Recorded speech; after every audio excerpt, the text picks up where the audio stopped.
High students, myself HLS from Nucleus Career Point. ठीक है बच्चों, तो आज अपन फिजिक्स में स्टार्ट करेंगे रे ऑप्टिक्स, किरण प्रकाशिकी। ठीक है, तो सबसे पहले किरण प्रकाशिकी क्या है, तो सबसे पहले अपन बात करेंगे प्रकाशिकी। ठीक है, प्रकाशिकी का मतलब क्या है? प्रकाशिकी का मतलब है कि भौतिक विज्ञान की वह शाखा जिसमें प्रकाश का अध्ययन किया जाएगा। मेन से प्रकाशिकी का मतलब है प्रकाश का अध्ययन। ठीक है, अब तुम्हारे दिमाग में पहले सबसे पहले क्या आएगा? सर प्रकाश क्या चीज़ है?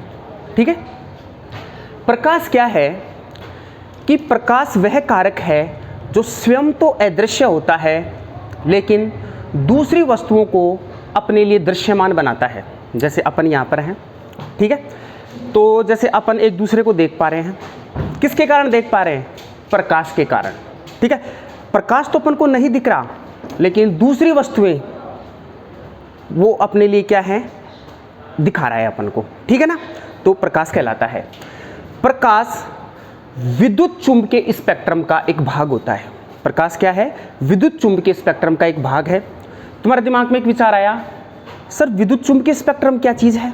देखो, इसके बारे में अपन आगे अध्ययन करेंगे, लेकिन मैं थोड़ा सा उसके बारे में आपको बता देता हूँ कि जैसे विद्युत चुंबकीय स्पेक्ट्रम क्या है। गामा किरण, इसके बाद में एक्स किरण, इसके बाद में पराबैंगनी किरण, इसके बाद में दृश्य तरंगें या किरण जो भी है, इसके बाद में अपन बात करें अवरक्त, इसके बाद में माइक्रोवेव और उसके बाद में रेडियो वेव। ये स्पेक्ट्रम होता है। ठीक है, ये रे, ये किरण उसमें पाई जाती हैं। ठीक है, अगर आप इधर से इस साइड जाओगे तो लैम्डा यानी तरंग दैर्ध्य का मान क्या होता है? बढ़ता है। ठीक है, अब ये जो है दृश्य, आपने बोला, इसी को बोला जाता है प्रकाश। यहां पर आपने छोटी क्लास में सुना होगा VIBGYOR, VIBGYOR, violet, indigo, blue, green, yellow, orange, red. तो इस दृश्य यानी विजिबल रे, इसमें क्या है कि इस यहाँ से यहाँ तक अपन चीज़ों को देख पाते हैं। इसकी तरंग दैर्ध्य का जो परास होती है वो होती है 3800 एंगस्ट्रॉम से लेके 7800 एंगस्ट्रॉम तक। ठीक है, ठीक है, कुछ बुकों में 4000 से 8000 भी कर रखा है, लेकिन अपन ऐसा समझेंगे कि इसकी परास 3800 एंगस्ट्रॉम से लेके 7800 एंगस्ट्रॉम तक होती है। किसकी? दृश्य तरंगों की। ठीक है, ये क्या होता है? इसके अंदर प्रकाश कहलाता है। ठीक है, किसी को दिक्कत? ठीक है बच्चों, अच्छा, सबसे पहले हमने देखा कि प्रकाश की क्या है, प्रकाश का अध्ययन किया जाता है। यह प्रकाश क्या होता है?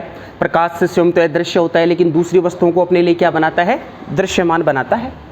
ठीक है, यह एक विद्युत चुंबकीय स्पेक्ट्रम का भाग होता है। मैंने विद्युत चुंबकीय स्पेक्ट्रम है, अपने काम की चीज़ है दृश्य, इसके बारे में अपन को पढ़ना है। इसकी जो तरंग दैर्ध्य की परास होती है वो होती है 3800 एंगस्ट्रॉम से लेके 7800 एंगस्ट्रॉम तक होती है। ठीक है, और जो कलर पाए जाते हैं इसके अंदर वो विबग्योर की फॉर्म में पाए जाते हैं कि सबसे पहले वॉयलेट आता है और लास्ट में रेड यानी लाल आता है। ठीक है, और इधर से इधर चलोगे स्पेक्ट्रम में तो तरंग दैर्ध्य का मान क्या होता है? बढ़ता है। अपन ने थोड़ा सा जाना प्रकाशिकी के बारे में, लेकिन अपने चैप्टर का नाम है किरण प्रकाशिकी। ठीक है, अब आपके दिमाग में सर ये किरण क्या है? ठीक है, तो किरण को मीन्स रे। ठीक है, रे क्या है? सबसे पहले मैं बताऊंगा आपको, किरण के बारे में बात करें तो उससे पहले बता रहा हूं, प्रकाश सदैव सरल रेखा में गति करता है। प्रकाश क्या करता है? सीधी रेखा में गमन करता है। और जो प्रकाश की दिशा को जो बताता है वो कौन बताती है? किरण बताती है।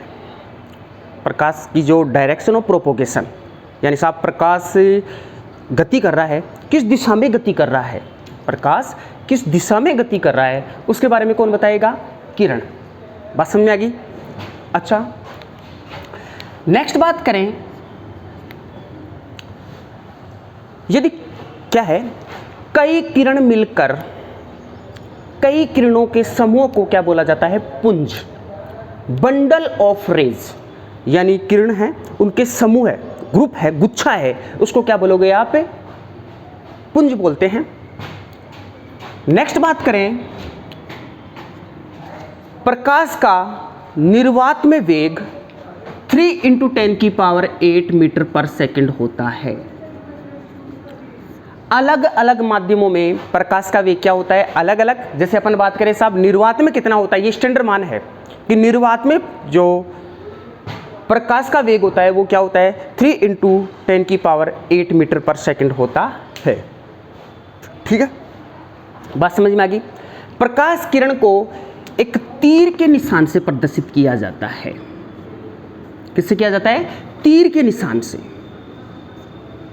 तीर के निशान से क्या करोगे आप, किरण को प्रदर्शित किया जाता है। जो किरण होती है ना, उसको एक तीर का निशान लगा के क्या करते हैं अपन, प्रदर्शित करेंगे।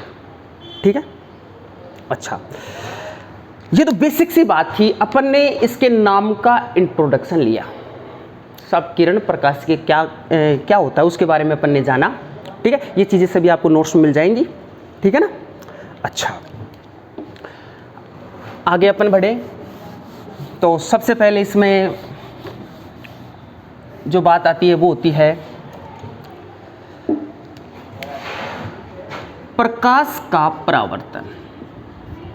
प्रकाश का परावर्तन, रिफ्लेक्शन ऑफ लाइट। ठीक है, प्रकाश का परावर्तन क्या होता है। ठीक है, देखो भाई, ये एक चमकीली सतह है, या इसको बोल सकते हो परावर्तक सतह है। एक साइड से चमकीली है, दूसरी तरफ से आपने क्या कर दिया, उसको पॉलिश कर दिया। ठीक है, परावर्तक सतह है। ठीक है, परावर्तक सतह। ठीक है, अब क्या हुआ कि इस परावर्तक सतह पर एक प्रकाश की किरण आपतित हुई। ठीक है, आपतित किरण। ठीक है, और आपतन होने के बाद पुनः उसी माध्यम में वापस लौट गई। ये क्या है, परावर्तित किरण।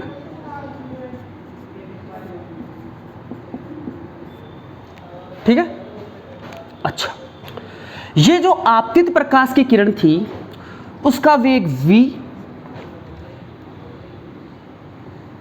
उसकी तरंगदैर्ध्य लैम्डा, और उस प्रकाश की किरण की आवृत्ति है न्यू। प्रकाश की किरण जो आपतित हो रही है उसका वेग कितना है v, उसकी तरंगदैर्ध्य कितनी है लैम्डा, और उसकी आवृत्ति कितनी है न्यू। ठीक है भाई। अच्छा, ये प्रकाश की किरण इस पर आपतित हुई, आपतित होने के बाद क्या हो गई बेटा, परावर्तित हो गई। ठीक है, तो माध्यम थोड़ी बदला, अरे माध्यम थोड़ी बदला, माध्यम तो वही है, इसी में आई और उसी में वापस चली गई। ठीक है, तो सबसे पहले तो मैं आपको बताता हूं प्रकाश का परावर्तन किसे कहते हैं। प्रकाश का किसी चमकीली सतह से पर परावर्तित होकर, या किसी चमकीली सतह से परावर्तित होकर पुनः उसी माध्यम में लौट जाना प्रकाश का परावर्तन कहलाता है। प्रकाश का परावर्तन किसे कहते हैं, प्रकाश किरण का किसी चमकीली सतह पर या परावर्तक सतह पर आपतित होने के बाद उसी माध्यम में क्या हो जाना, वापस से लौट जाना, क्या कहलाता है, प्रकाश का परावर्तन। यदि प्रकाश की किरण का वेग v, तरंगदैर्ध्य लैम्डा और आवृत्ति न्यू है, तो जो लौटकर वापस गई है उस किरण का वेग भी v, तरंगदैर्ध्य लैम्डा और आवृत्ति न्यू होगी। मतलब वो परिवर्तित नहीं होंगे, जो पहले थे वो के वही रहेंगे, क्योंकि पुनः उसी माध्यम में लौटी है, दूसरे माध्यम में नहीं गई। बात समझ में आ गई। अच्छा, अब क्या है कि अपन एक परावर्तक सतह के अभिलंबवत, सतह के अभिलंबवत, दिमाग में रखना भाई, एक क्या बनाएंगे, अभिलंब बनाएंगे। यहां पर आप लोगों ने क्या बनाया, अभिलंब, नॉर्मल, ठीक है। नॉर्मल कैसे होता है, परावर्तक सतह के अभिलंबवत, ठीक है। आपतित किरण और अभिलंब के बीच का जो कोण होता है उसको बोलते हैं आपतन कोण आई। परावर्तित किरण और अभिलंब के बीच का जो कोण होता है उसको बोलते हैं आर, यानी परावर्तन कोण आर। आई क्या है, आपतन कोण, आर क्या है, परावर्तन कोण। अगर किसी को कंफ्यूज है क्या, छोटी सी बेसिक बात है, ठीक है ना। अच्छा, दिक्कत किसी को?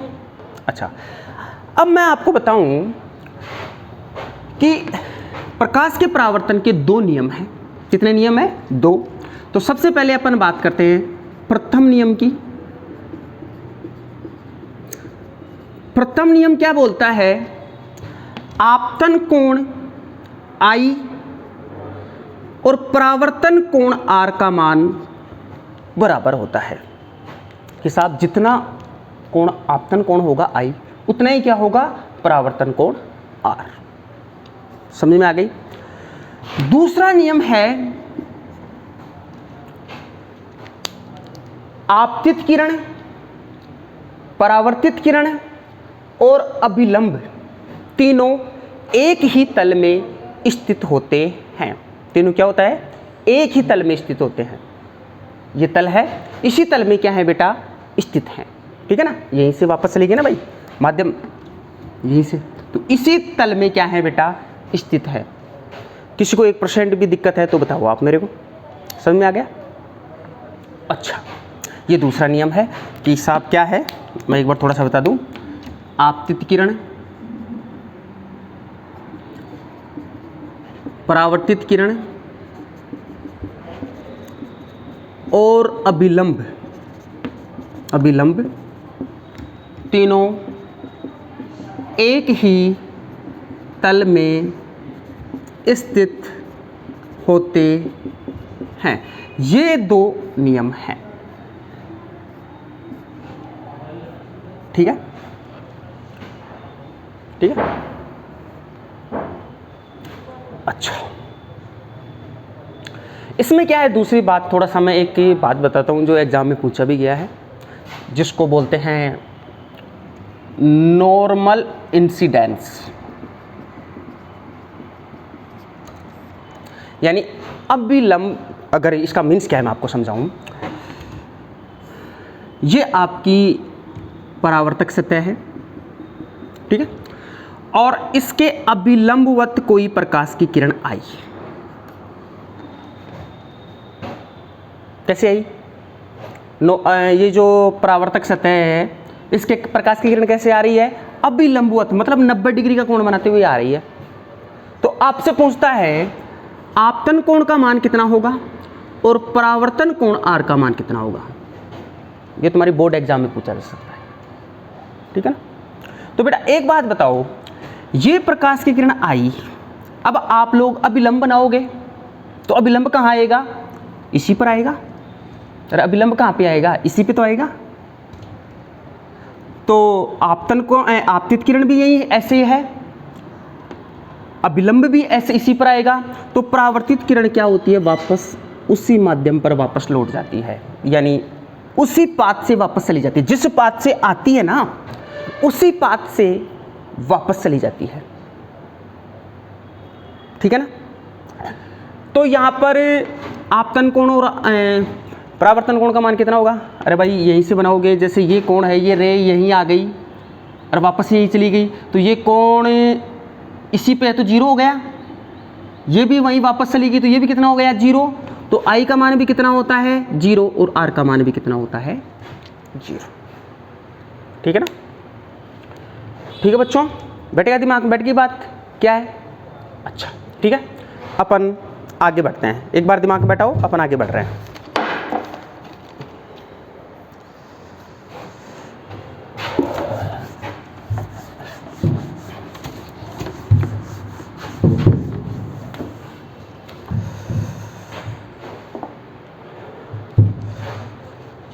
अब आगे बात करें समतल, ये जो,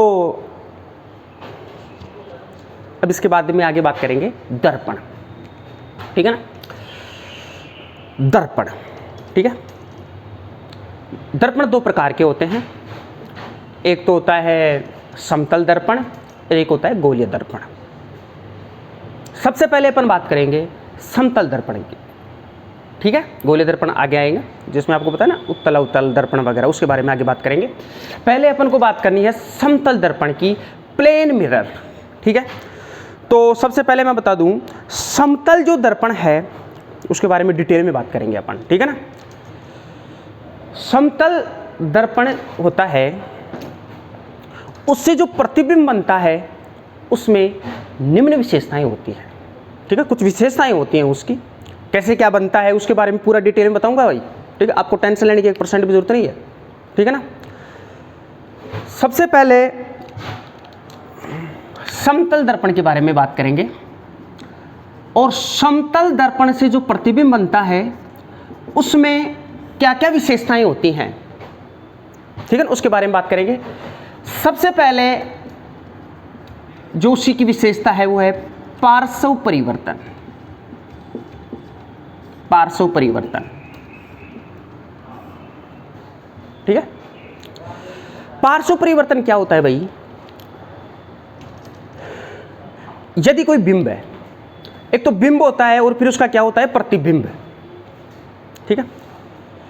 यदि कोई बिंब है, बिंब का अपन क्या देखेंगे प्रतिबिंब, तो यदि बिंब का बायां भाग प्रतिबिंब में दायां और बिंब का दायां भाग प्रतिबिंब में बायां बन जाता है तो उसको क्या बोलते हैं पार्श्व परिवर्तन। सिंपल सी परिभाषा है, छोटी मोटी स्टार्टिंग में दिमाग में बैठो कि बिंब है, बिंब का क्या बनेगा प्रतिबिंब, यदि बिंब का बायां भाग प्रतिबिंब में जाके तो क्या बन गया दायां, और जो बायां है वो क्या बन गया दायां, उल्टा हो जाता है, मीन्स बात समझ में आ गई। उसको क्या बोलते हैं पार्श्व परिवर्तन। फिर बता रहा हूं नोट्स में आपको सारी डिफाइन, ये डेफिनेशन वगैरह परिभाषाएं सारी मिल जाएंगी आपको, ठीक है ना। ठीक है, टाइम लग जाएगा लिखने में उसमें, ठीक है, तो आप उस चीज़ पे मिल जाएंगे, आप टेंशन ना लें। अच्छा, जैसे मैं एक सिंपल सी बात करूं, बेसिक सी बात करें कि अंग्रेजी वर्णमाला में कुल कितने अक्षरों का पार्श्व परिवर्तन नहीं होता, ठीक है ना। तो बेटा इसमें क्या है 10 ऐसे अक्षर हैं जिनका पार्श्व परिवर्तन नहीं होता। कौन कौन से, AHI, AHI, MOT, AHI, MOT, UVWX, 1 2 3 4 5 6 7 8 9 10, ये 10 अक्षर हैं बेटा, इनका पार्श्व परिवर्तन नहीं होता, होता है नहीं होता, दिमाग में रख, ठीक है ना। बात समझ में आ गया ना, मतलब इनका बायां भाग दायां भाग प्रतिबिंब नहीं बनता है, मोटी मोटी बात ये है, ठीक है ना। अच्छा बच्चों, ठीक है, अब अपन बात करेंगे मैन इसी में, ये थोड़ा लंबा चलेगा बेटा टॉपिक, ठीक है ना। तो प्रतिबिंब का आकार, स्थिति एवं प्रकृति। समतल दर्पण से जो प्रतिबिंब बनेगा उसका आकार कैसा होता है, उसकी स्थिति कहाँ बनता है, उसकी प्रकृति कैसे होती है, उसके बारे में अपन बात करेंगे, ठीक है।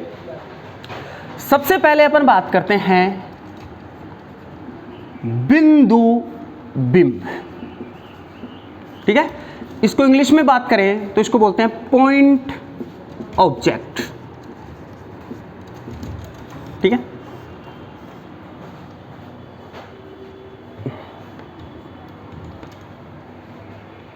अच्छा, सबसे पहले ये आपके सामने समतल दर्पण है, ठीक है।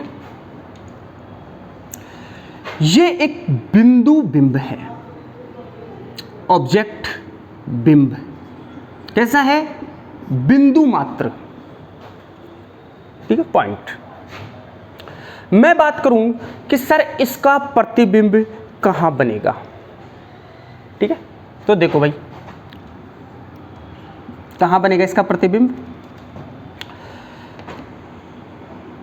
देखो सबसे पहले मैं आपको बता दूं इसका प्रतिबिंब यहां बनेगा। सर हम कैसे मान लें इस बात को यहां बनेगा। देखो आप लोगों को इस चैप्टर में इन चीज़ों को किरण से समझाना है, किरण बना के जो रे आ रही है उनसे समझाना पड़ेगा आप लोगों को कि कैसे क्या बना। तो जैसे मैं बात करूं कि साहब एक रे आई, ठीक है, ये रे आने के बाद आपको पता है परावर्तित होकर चली जाएगी, ये चली गई इधर, ठीक है। अच्छा, अगर आप लोग यहां से इसको देखोगे यहां से, तो आपको ऐसा लगेगा कि ये रे पीछे से कहीं से आ रही है, वास्तव में नहीं आ रही, लेकिन अगर आप यहां से देखो इसको तो ऐसा लगेगा कि पीछे से कहीं से आ रही है। तो आपने पीछे डैश डैश करके इसको पॉइंट को यहां पे ले गए, ठीक है। दूसरी बात करें, एक और किरण लेते हैं, ये रे आई, ठीक है, आपतित हुई, आपतित होने के बाद क्या हो जाएगा, इसका परावर्तन हो जाएगा। अगर आप लोग यहां से इसको देखें कि ये रे कहां से आ रही है, पीछे से, तो आप क्या करोगे, ऐसा लगेगा पीछे से कहीं से आ रही है, ठीक है। अच्छा, जहां पीछे जाके दो किरण मिलती हैं वहां प्रतिबिंब का निर्माण होता है। देखो इसमें यह नहीं है कि दो रे ही जाके मिली हैं, इसमें लाखों करोड़ों रे जाके मिली हैं, लेकिन इतना नहीं समझाना। मैं आपको क्लियर कर देता हूं कि फिजिक्स में अपन जो भी ये बनाएंगे, दो रे को मिलाना है। क्या करना है, दो किरण को मिलाना है। अगर दो रे मिल गई तो वही क्या बनेगा, प्रतिबिंब बनेगा। जैसे ये दो रे मिली, अगर देखो दो बात है, अगर वास्तव में मिली तो जो प्रतिबिंब बनेगा वो वास्तविक बनेगा, और वास्तविक के साथ उल्टा, जानेंगे इसके बारे में। और अगर मिलती हुई प्रतीत हो रही है तो कैसा प्रतिबिंब बनेगा, आभासी प्रतिबिंब बनेगा। कैसा बनेगा, आभासी। यहां पे क्या हो रहा है आप बताओ मुझे, वास्तव में थोड़ी मिल रही हैं, अरे लग रहा है, तो कैसा प्रतिबिंब बनेगा, आभासी प्रतिबिंब बनेगा। आभासी के साथ क्या आता है, सीधा, आभासी सीधा, उसको भी मैं समझा दूंगा आपको, ठीक है, सीधा कैसे। अच्छा, अच्छी बात है। दूसरी बात करें, सपोज दैट इसकी लेंथ x है, ये मतलब दर्पण से बिंब की दूरी कितनी है, x, तो प्रतिबिंब की दूरी कितनी होगी, प्रतिबिंब की दूरी भी x ही होगी। प्रतिबिंब की दूरी कितनी होगी, x ही होगी। सर हम इस बात को नहीं मानते, कैसे होगी हमको तो समझाओ आप लोग इसको, ठीक है। तो इस बात का मैं यहां पे दे देता हूं आपको प्रूफ, सिद्ध कर देता हूं इस बात को कि ये कैसे हुआ, ठीक है। देखो भाई, सबसे पहले ये समतल दर्पण था, ये इस ऑब्जेक्ट था, ठीक है ना, यहां पे प्रतिबिंब बना, एक रे आई और चली गई। आपतित होने के बाद उसका क्या हो गया, परावर्तन हो गया। अच्छा, ये रे यहां से देखने पर कहां से नजर आ रही है, पीछे। आपतित किरण और परावर्तित किरण के बीच में क्या बना दो, अभिलंब। अभिलंब यही तो बनता है नॉर्मल एन, ठीक है ना। अच्छा, लेट्स अज्यूम ये कोण आई है, या इसको छोड़ो अभी, पहले अपन बात करें कि लेट्स अज्यूम ये कोण आई है, तो आप लोगों को परावर्तन के नियम से बोला था कि आपतन कोण और परावर्तन कोण का मान बराबर होता है।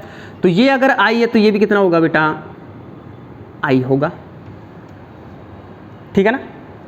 यहां से देखे तो ये क्या बन रहा है, जेड बन रहा है, तो ये कोण अगर आई है तो ये कोण भी कितना होगा, आई, ठीक है ना। मैथ्स आते हैं थोड़ी बहुत तो, ठीक है, 12th में बेटा ध्यान दो उस चीज़ को, ये कोण भी आई होगा। ये लाइन जा रही है, ये कोण अगर आई है तो ये कोण भी कितना होगा, आई होगा। तो अगर मैं इस त्रिभुज और इस त्रिभुज की बात करूं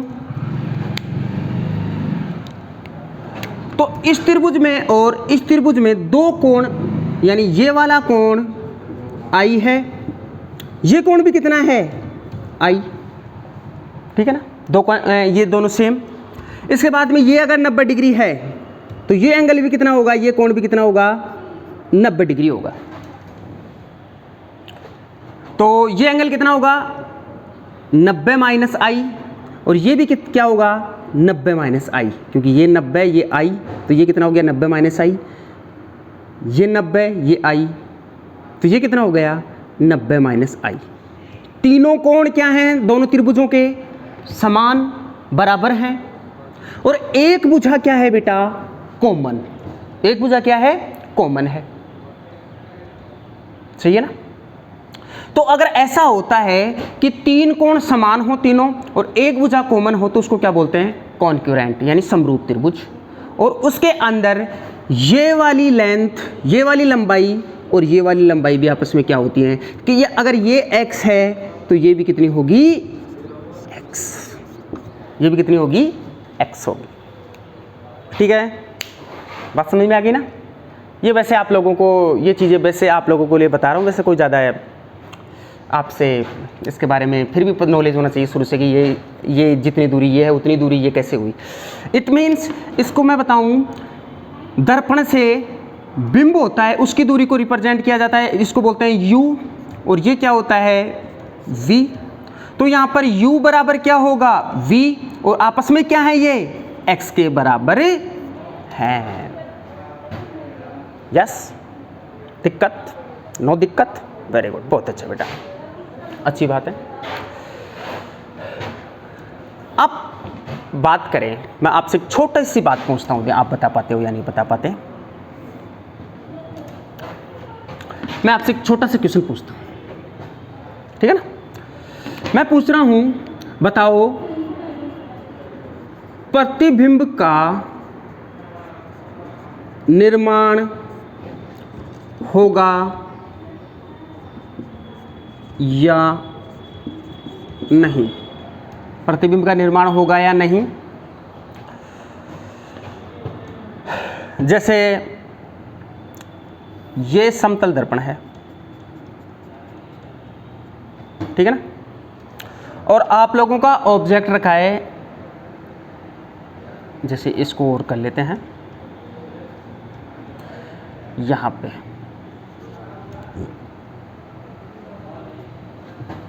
ठीक है ना, समझ में आ रही है।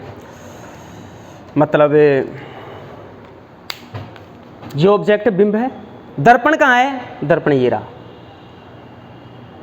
अब मैं आपसे बोलूं कि इस बिंब के सामने नहीं है दर्पण, ठीक है, तो बताओ इसका प्रतिबिंब बनेगा या नहीं बनेगा।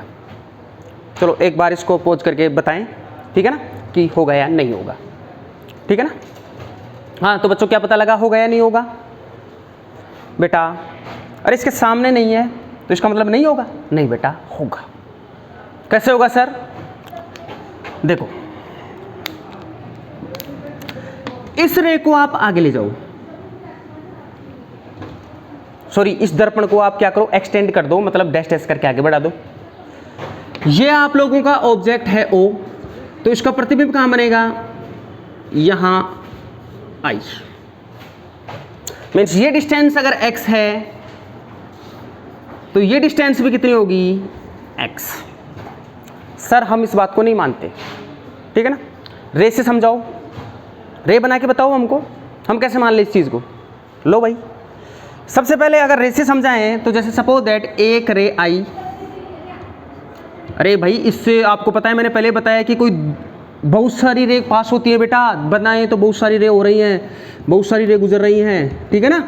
वो बताते इतना कॉम्प्लिकेटेड डायग्राम नहीं बनाते रहो बैठे बैठे, इतनी रे जाती हैं, लेकिन इतना नहीं करना अपन लोगों को, ठीक है ना।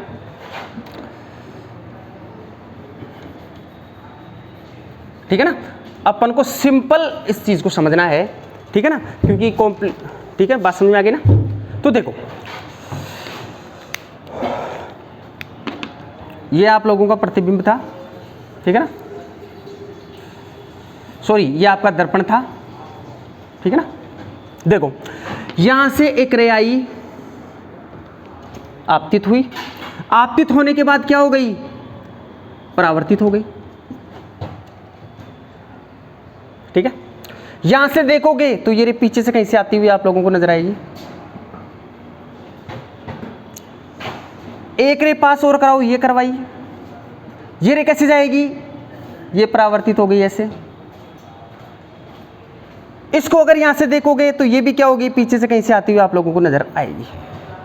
तो बेटा दो रे परावर्तन के बाद मिलती हुई प्रतीत हो रही है, नहीं हो रही, परावर्तन के बाद हो रही है ना, इसका मतलब ये हुआ कि इसका प्रतिबिंब बनेगा। यस, आप लोगों का आंसर क्या होगा, हाँ इसका प्रतिबिंब बनेगा, ठीक है ना। अरे दो रे से समझाना है, दो रे मिलनी चाहिए, दो रे मिल गई, ठीक है ना, दिक्कत नो दिक्कत, ठीक है ना। चलो और भी रे पास करा सकते हो, और रे गई, लो भाई, लो सर ये गई पीछे से, और रे पास कराओ, लो गई पीछे से, और रे पास कराओ, लेकिन इतना नहीं समझाना, मैंने बताया दो रे समझा दो आप तो बस काफ़ी है, ठीक है ना। अच्छा ये कैसा, अपन लोगों ने अभी किसके बारे में बात की, बिंदु बिंब के बारे में बात की, किसके बारे में बात की, बिंदु बिंब के बारे में, ठीक है ना। बिंब कैसा था, बिंदु मात्र, तो ये जरूरी थोड़ी है कि बिंदु मात्र ही हो, उसका कुछ आकार भी हो सकता है, ठीक है ना, उसका क्या हो सकता है, आकार भी हो सकता है। तो इसके लिए बोलेंगे एक्सटेंडेड ऑब्जेक्ट, जिस बिंब का क्या हो, आकार हो, कि साहब इतने साइज का कोई बिंब है, ठीक है ना, उसके बारे में अपन को बात करेंगे, ठीक है ना। ठीक है, तो अपन बात कर रहे थे एक्सटेंडेड ऑब्जेक्ट की, ठीक है ना। तो साहब ये क्या है कि साहब आप लोगों का ये दर्पण है, समतल दर्पण, ठीक है, और ये एक ऑब्जेक्ट का है ए बी, ठीक है ना। अच्छा अभी अपन लोगों ने देखा बिंदु बिंब के बारे में बात की, लेकिन ये क्या है, ऐसा एक बिंब है जिसका आकार है, जो भी हाइट होगी, एच हाइट हो, उससे अपन को कुछ नहीं है, जो भी होगी, ठीक है। इसका अपन को क्या बनाना है, प्रतिबिंब। तो कैसे बनेगा, सबसे पहले मैं इसका प्रतिबिंब बना के आपको बताता हूं, ठीक है। सबसे पहले कोई भी रे यहां से गई, ठीक है ना, अपन एक काम करते हैं, इसको बिंदु मानते हैं बी को, तो यहां से रे गई, ठीक है ना। तो आपको पता है ये किरण समतल दर्पण के अभिलंबित आपतित हुई है, तो अब अभिलंबित आपतित हुई है, तो आपको पता है उसी पाथ पर वापस चली जाएगी, अभी बताया ना। अच्छा तो अगर पीछे से कहीं से इसको देखें तो ये अगर ये बिंदु माने तो आपको पता है इसका प्रतिबिंब यहाँ बनेगा पीछे जाके कहीं।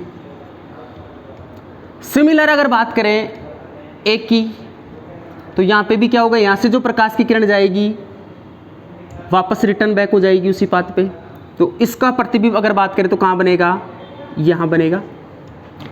अच्छा ठीक है ना, अच्छी बात है।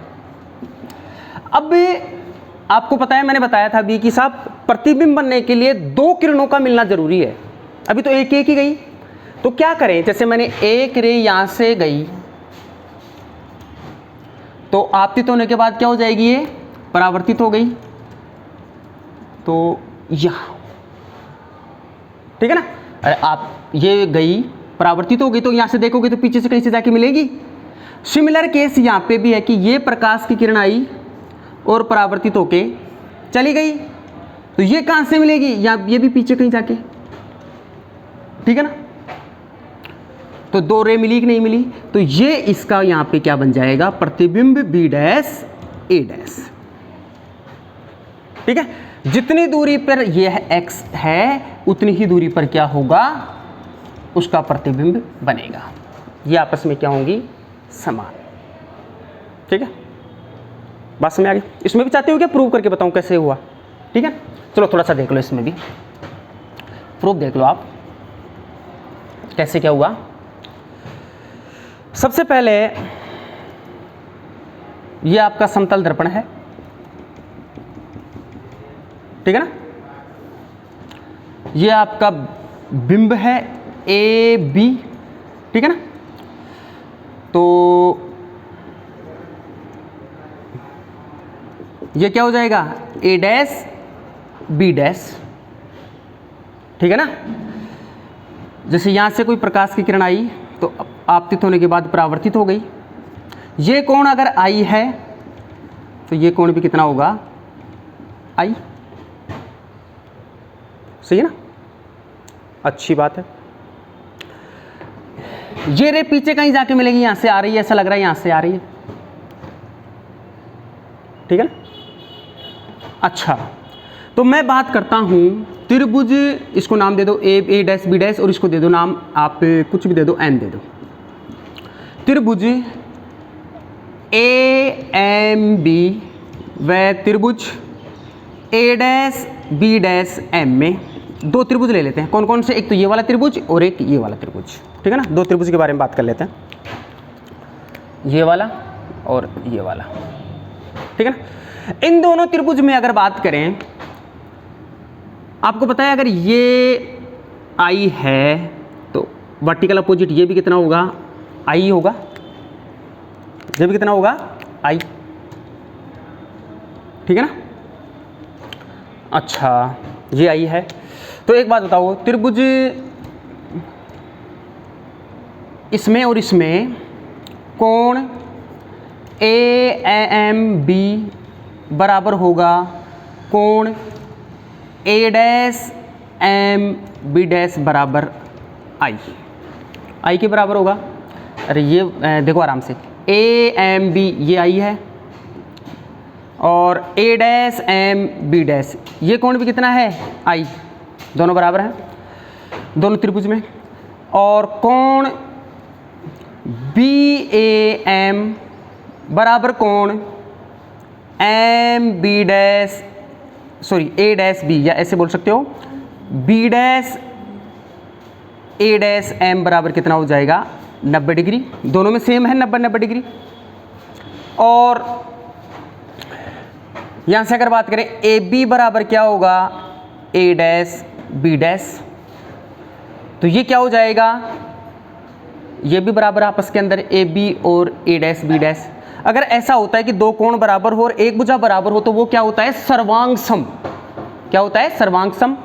और सर्वांग समता के नियम से हम बात कर सकते हैं कि ए एम बराबर किसके होगा, ए डैश एम के, बात समझ में आ गई ना, ठीक है ना। तो ए एम बराबर किसके होगा, ए डैश एम के बराबर होगा, ठीक है ना। मीन्स ये अगर x है तो ये भी कितना होगा, x होगा, ठीक है ना, पक्का, ठीक है ना।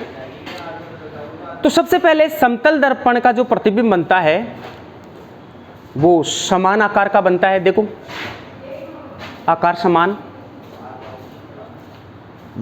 आभासी बनता है और सीधा बनता है, ठीक है ना। अच्छा, अब मैं थोड़ी सी बात और आपके सामने करता हूं, ठीक है ना। जैसे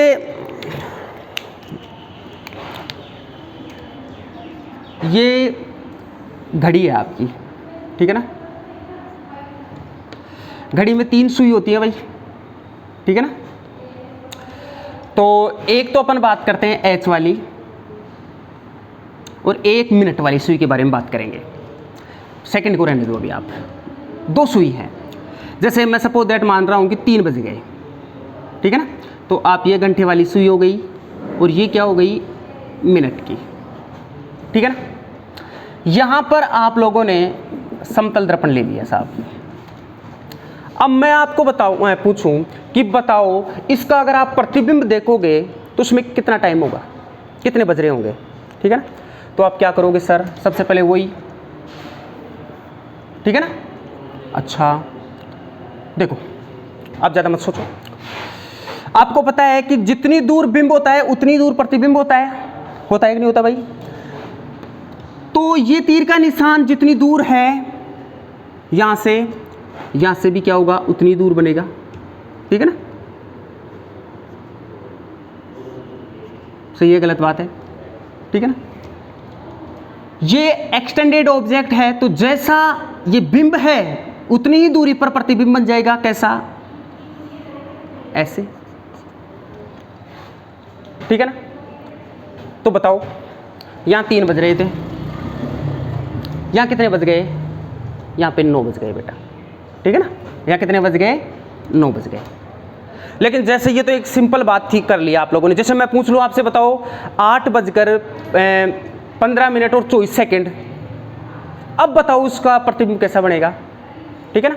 तो जैसे मैं सिंपल आपसे बात करता हूँ, ये तो सिंपल था इसलिए आप लोगों ने कोई दिक्कत नहीं आई कि साहब बिंब ऐसे था तो आप लोगों ने जितनी दूरी बिंब था वैसे के वैसे बना दी, ये था यहाँ बनाया, ठीक है ना। ये वाला था, आपने वैसे के वैसी इमेज बना दी उसकी। तो साहब ये 3 बज रहे थे तो यहाँ पे 9 बज गए। लेकिन अगर अपन बात करें इसके अंदर, लेट्स अज्यूम जैसे कुछ भी ले लो आप, 8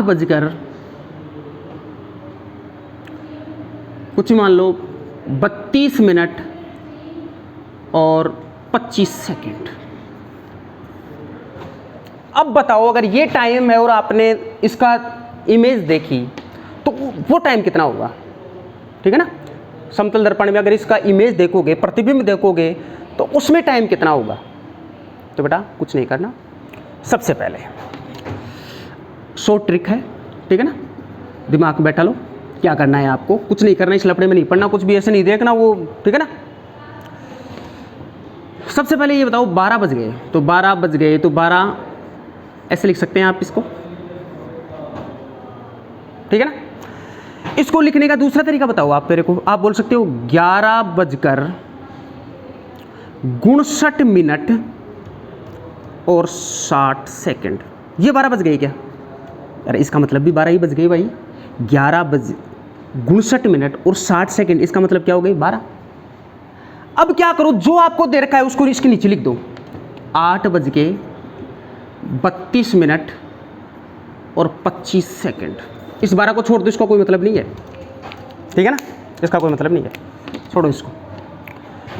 ये लिखने के बाद जो भी आपको टाइम दिया उसको ऐसे लिख दो और इसमें से इसको माइनस कर दो आपस में।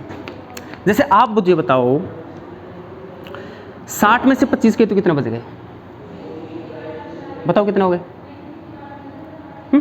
जैसे यहाँ पे 5 और यहाँ पे कितना हो गया बेटा, 35 हो गए क्या, बता दो भाई मुझे। अब यहाँ पर अगर बात करें 32 तो यहाँ पे कितना हो गया, 7, ठीक है ना, और यहाँ पे कितना हो गया, 2। 8 में से 11 गए तो कितना, लो बेटा ये आ गया 3:27 और 35 सेकेंड। ये माइनस किया है, ठीक है ना, माइनस कर लेना, जो भी दे रखा है आपको उसमें से क्या करना है, माइनस करना है, ठीक है ना। तो 3:27 और 35 सेकेंड, ये आपका टाइम। आप लोग अगर उसका प्रतिबिंब देखोगे तो आपको ये नजर आएगा, ठीक है ना। अब मैं थोड़ी सी, अरे भाई जल्दबाजी तो नहीं कर रहा, आराम से चल रहा हूँ ना, ठीक है ना, आराम से बता रहा हूँ, कुछ नहीं करना, इसको आप लोग देखना।